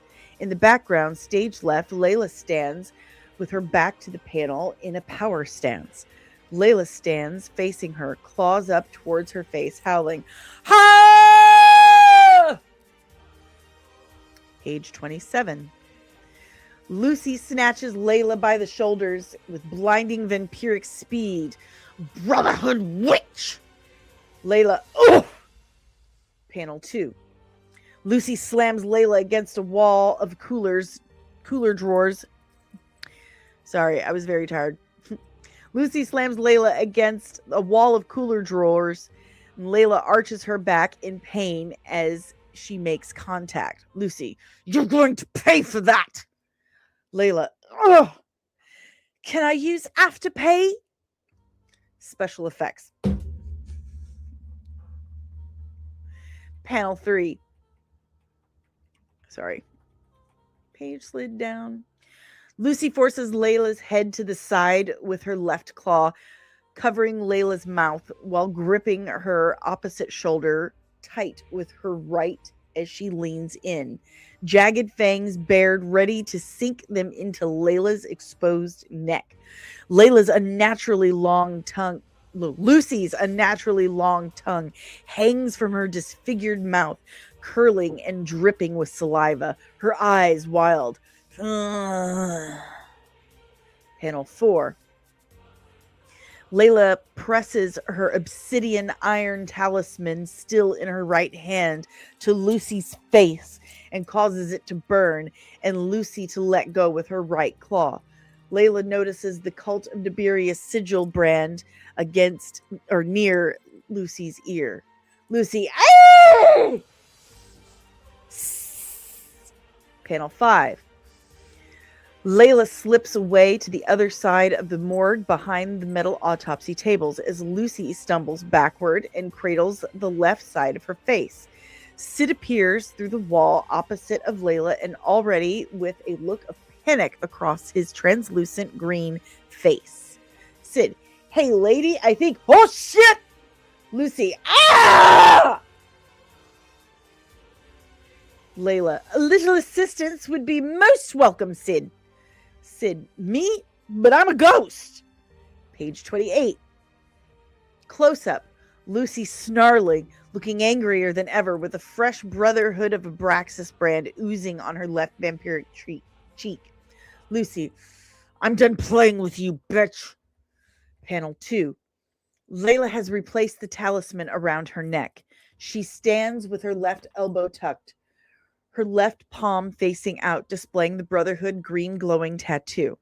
Her right forearm horizontal in front of her with her right index finger and middle fingers touching her tattoo. Her eyes glow, her face expressionless, as if for the moment it is not her own. Her hair gently waves back, blown by an unseen energy. Layla echoing. "Onuma, Keloa, say." Without looking at him, I can do that better. "Onuma, Keloa, say." Maybe. I don't know. It's supposed to be British. Without looking at him, Layla points her right index and middle finger at Sid, who is being pulled towards her as if by an invisible rope. Sid looks helpless with his mouth agape. "Whoa!" Sid, "Onuma, Keloa, say." Perspective switch to Lucy's. Lucy just sees Layla, now who is pointing at her. She doesn't see Sid. Lucy, "The fuck?" Layla, "Onuma, Keloa, say." Perspective switch back to Layla and Sid. Layla is pointing at Lucy, and Sid is zooming towards Lucy as if by powerful magnets. Sid, I don't like where this is going. Special effects. Whoosh. Page 29. I told Evan to go nuts. Sid goes into Lucy, taking her over. Lucy feels it, confused by what is happening. She is losing control of her limbs, but tries to fight it. Sid, whoa! Lucy, what is happening? Panel 2. Lucy grabs both sides of her head, screams. The green haze of Sid enveloping her as they begin to sink. Lucy, ah! Sid, ah! Panel 3. Lucy suddenly stops and looks at her hands as if she's seeing them for the first time. Sid and Lucy's voice combined come from the vampire's bewildered throat. Sid is Lucy. You put me in the vamp? Gruesome Sid Lucy grins from ear to ear in an unsettling display of momentary realization and joy at what has transpired. Sid Lucy. I can smell. I can taste. Wait, am I hungry? This is Sid Lucy is cut off as Layla has sent him sailing backwards to the large open stainless steel cooler, as if shot in the gut by a cannonball, with her arms and feet stuck out in front and the body practically folded in half. Oof! Panel 6. Layla slams the heavy stainless steel door, dropping the steel pin in the handle, locking it. Okay, that's not going down. There it goes. Page 30. Layla snaps her fingers, and Sid in his spectral form comes through the cooler door. It was only temporary, I'm afraid. I can only control spirits, but your departure should knock her out for long enough for me to get out of here. Panel 2. Sid immediately vomits ectoplasm. Blech! Layla looks worse for wear. Her eyes are half-lidded, and she delicately holds a hand to her forehead. They're already here. What do I do? Layla walks through the waiting room lobby towards the exit as Sid awkwardly follows and delivers his report on Emma. So, I know you're having like a whole day and everything, but there's something you should know about that chick you had me go check out. Panel 4. Layla continues to walk towards the exit as she looks over at Sid, intensely inquisitive. Well, bloody out with it. Sid, I want 2 days at Bargain Mart now. And Fiend.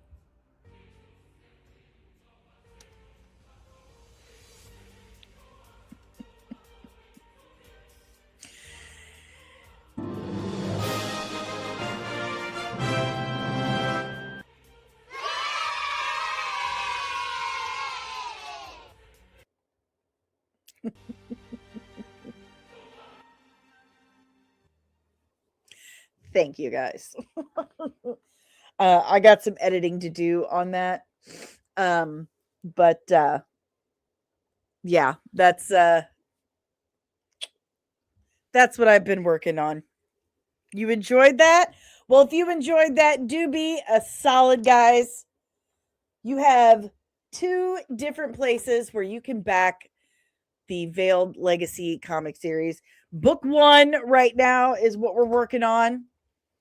You can go to Fund My Comic. There are 4 different tiers, and each come with rewards, physical rewards, I might add, and you do get your name in the back of the comic. And of course, Kickstarter. We do have a Kickstarter. Kickstarter has an extra tier that comes with a special collector's edition cover. Of course, you get that autographed, custom autograph by yours truly. So do me a favor, do yourself a favor, jump on this train, help back the Veiled Legacy campaign. I know that rhymes. I didn't expect it to yeah. But anyway, help support Veiled Legacy. And the more you help support Veiled Legacy, the more I can keep doing this, and I can keep doing, these fun, dramatic readings. I really love it. I love writing it. It's so much fun. But yeah, you can order your book today at either of those campaigns and get it autographed. And as soon as it's printed, it gets shipped to you. So do yourself a favor, back the campaign, get some goodies. You can also go over to Patreon.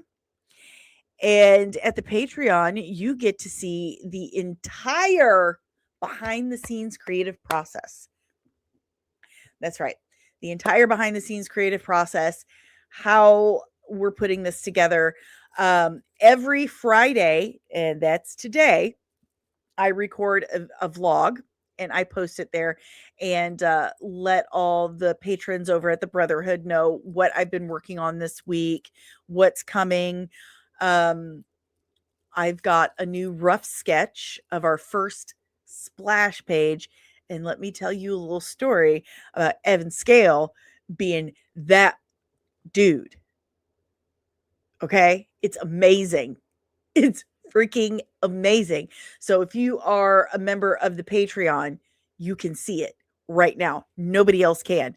It's not going to drop on the campaigns until I have a completed page. So go do yourself a favor. Go over to patreon.com/comicsand. Join the Patreon. Be a part of the behind the scenes process. Get your name in the end credits. And yeah, it's I'm giddy with excitement. I'm just so excited. I was at my grandparents' house when I got that sketch, and I was like, "Ah!" And my grandparents were like, "Are you okay?" I'm like, "You don't want to see this, Mama and Papa. It'll scare you. I can't show you this, but it's incredible." So join the Brotherhood. You've got 4 different tiers, starting as little as $3 a month, and you get exclusive Veiled Legacy merch drawn by Evan Scale. But you get exclusive Veiled Legacy merch every 3 months for the first year of your membership. You can't get it anywhere else. It's the only place you can get Veiled Legacy merch right now. So head on over there and set yourself up. Do yourself a favor. And of course, don't forget to stop by fundmycomic.com and or Kickstarter and get yourself set up there so you can get your own copy of Veiled Legacy Book 1 Midwest Gothic as soon as it drops. So yes, please, let's go. You can also support the channel by joining the channel as a member. We've got a lot of perks, man. If there are other perks that you would like to see, please let me know. I'm very open to communicating as to what you would like. As of right now, members get your own emojis and gifts. You get early access to drops. Like right now, I'm working on a breakdown of Captain Atom. You get to see things about up to a week before anyone else does. You get outtakes and behind the scenes if and when I do have them. What else? Oh, we have our own community over on Discord. We have watch parties on Thursdays at 6 p.m. Eastern time. Right now we're watching Monarch Legacy of Monsters, but I leave that open to you guys. We watch whatever you want to watch. So there's all that fun stuff. And if there's other things that you want, please let me know. There's also the community over on YouTube. You have your own members only community. So let me know about that. If you want to help support the channel in other ways, we do have that QR code up on the screen. That takes you to buymeacoffee.com/comicsandmua, and you can chip in as little or as much as you like. Right now, all the proceeds from the YouTube channel, I have been putting towards the comic as well. So I do save like 15 to 20% for myself for certain things, but you know, to keep me looking somewhat presentable on camera because I'm old. But other than that, everything is going towards, you know, making my dream come true. For those who don't know, the comic is adapted from a book I wrote 22 years ago.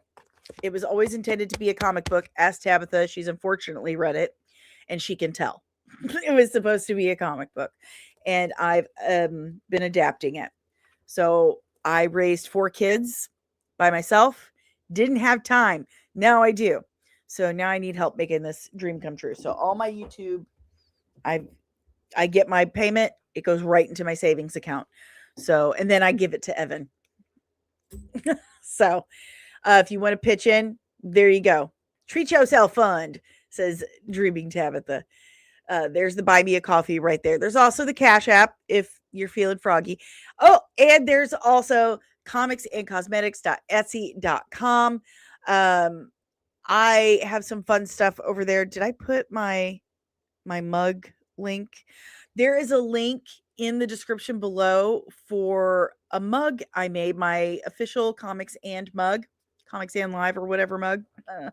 But it's in the description below, and you can get your own Comics and mug. Again, all the proceeds go to help keeping the channel going and supporting the comic book. Hooray. I do also have a couple affiliate links down there as well.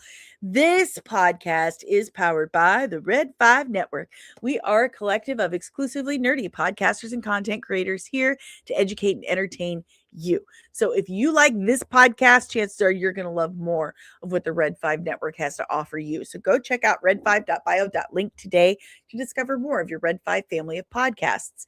Y'all, everything I have told you about can be found on my website, comics-and.com. You've got information about the channel, information about the comic book, a little bit about myself, all of my social links, some of my reviews, and a portfolio of my special effects work. So if you need to reach out to me, you want to find something out, you got some questions, check out comics-and.com because, y'all, that's me. That's me. I swear. That's right. What? I don't deserve you. And you know I don't. Thank you very much, Dreaming Tabitha, for the $20 super chat. That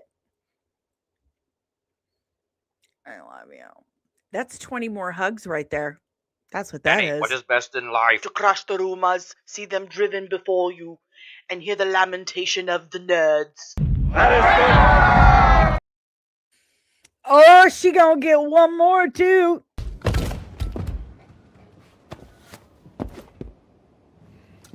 Because that's what heroes do. Thank you, friend. Thank you. All right, guys, I've had an awesome day. Thank you so much for hanging out. What? Check my pledges. Which one? Which one? Okay, I'm refreshing. Holy shnikes, Batman. Thank you. Thank you, Backyard TARDIS. Backyard TARDIS just became my 20th backer on Fund My Comic. He went for the highest tier. He's getting an autographed copy of Veiled Legacy Midwest Gothic. Thank you so much, Nick. I appreciate you. And he re-upped his membership 6 months. Lieutenant Backyard TARDIS, my Red 5 brother. Thank you so much for all your support. Oh my gosh. You guys are the best. Be like Nick. Everyone, go get your comics. Support indie comics. Oh my gosh. You guys are great. You guys are the best. I hope you have an amazing weekend. I will see you next week. Be great. Do great things and keep your eyes peeled. Okay? Keep your head on a swivel.